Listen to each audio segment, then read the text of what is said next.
Eh ben, on est toujours à Saint-Maur, oui, oui, et on fait toujours des interviews depuis 11 heures du matin, mais on est toujours au firmament de notre forme, n'est-ce pas Arnaud Le Guilcher? C'est impressionnant. C'est dingue, hein, c'est fou. Alors Arnaud Le Guilcher, bonjour. Arnaud, je suis un peu Bonjour. fâchée contre vous. Ouais, parce que par votre faute, je me suis pris d'énormes fous rires dans le métro, je me suis bien tapé la honte en lisant En moins bien, paru chez Pocket, et Pas mieux chez Stéphane Million. Vraiment, j'ai rigolé toute seule, les gens me regardaient. Pourquoi? Parce que, bim, première phrase de En moins bien. Ce jour-là, c'était en octobre. Il faisait soleil, mais pas trop. Le genre de soleil faux d'air chez Collabo. Le ton est donné. Le roman cause d'un loser qui se fait larguer par sa femme en voyage de noces. Ça se passe ensuite dans une station balnéaire d'Ekati qui va devenir le centre du monde pendant quelques jours sous la présence d'une bande de hippies suicidaires. On a affaire à un héros comme on les aime, écrivain raté, alcoolique, qui réfléchit sur sa vie et qui décide d'en changer, en tout cas qui essaye d'en changer. Alors Arnaud Le Guilcher, vous malmenez votre personnage, mais on sent que vous l'aimez bien quand même. Vous arrivez à créer une réelle empathie pour lui, pour ce doudingue en fait. Et moi je me demandais, est-ce que le loser est bankable? Selon vous, pourquoi est-ce que le loser est une figure qui plaît? Pourquoi le loser est bankable? Parce que je pense que c'est une jolie part de nous, tous. En fait, la portion de chacun d'entre nous qui a réussi, à mon avis, est un peu inférieure à celle qui échoue.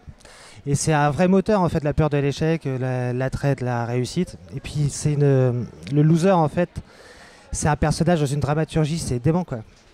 Comme à peu près tout ce qui touche, il le transforme en plomb. Il y a quelque chose de génial à le voir évoluer, rater. C'est presque un rapport masochiste à avoir quelqu'un comme ça galérer en permanence. Et c'est vrai que c'est extrêmement jouissif de faire du mal à un personnage qu'on aime beaucoup. C'est un peu mesquin et méchant, mais... Alors, outre le héros, outre le narrateur déjanté, il y a toute une galerie de personnages plus dingos les uns que les autres. Il y a Emma, son amoureuse à la santé mentale vacillante. Il y a Darius, l'ami taciturne et fidèle. Alors moi, j'adore les Kurosawa, le couple de japonais propriétaires du pressing où travaille le héros. Ils ont tous aussi leurs failles, leurs faiblesses. Est-ce que c'est une façon de leur donner de la profondeur? Enfin, pareil, on est très attaché également au secondaire. Bah oui, je pense qu'il n'y a pas il y a aucun des personnages qui est uniforme. Ils ont tous effectivement des gros trous béants dans l'âme un peu. Et en fait, ils essayent tous de se dépêtrer avec leurs faiblesses qui sont plus ou moins fortes. Il y a des addictions un peu à l'alcool, il y a des addictions à l'amour. Ça, c'est plutôt un truc assez sain. Et en fait, ouais, ils ont tous aussi une petite partie de désespoir. Et l'autre jour, j'écoutais une interview de Jean-Loup Trintignant qui disait que lui, il était désespéré mais pas triste. Et en fait, je trouve qu'il y a une espèce de noblesse comme ça, quand on est au fond du trou, qu'on ne veut pas tellement s'en sortir, à en rigoler et à faire en sorte que ça continue, même si c'est pas si simple. Et tout ce petit monde là se débat dans une espèce de marasme, mais finalement, ça se passe plutôt pas si mal. Alors, outre les personnages, Arnaud Le Guilcher, c'est aussi un style, un univers. Il y a des phrases sans verbe, il y a des mots, voire même des gros mots. Alors attention, hein, cachez les enfants. Pute, face des troncs, petite fiante, j'ai le droit de le dire, parce que ça concerne un personnage qui a le syndrome de Tourette. Exactement. Il y a prescription. Ça se lit de façon très fluide. Est-ce que ça a été aussi fluide à écrire?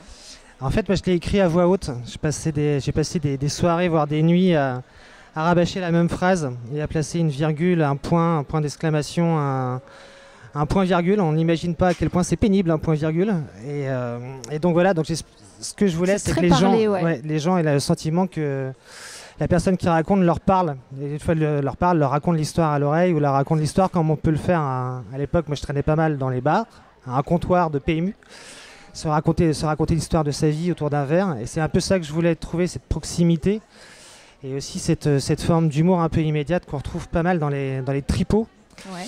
Et en fait, c'est vrai que les gens qui souvent boivent trop de verre ont une espèce de mal-être, mine de rien, et quand même, au milieu de ça, fusent des espèces d'énormes saillies verbales qui, moi, m'ont toujours fait trébucher, quoi. J'adore ça.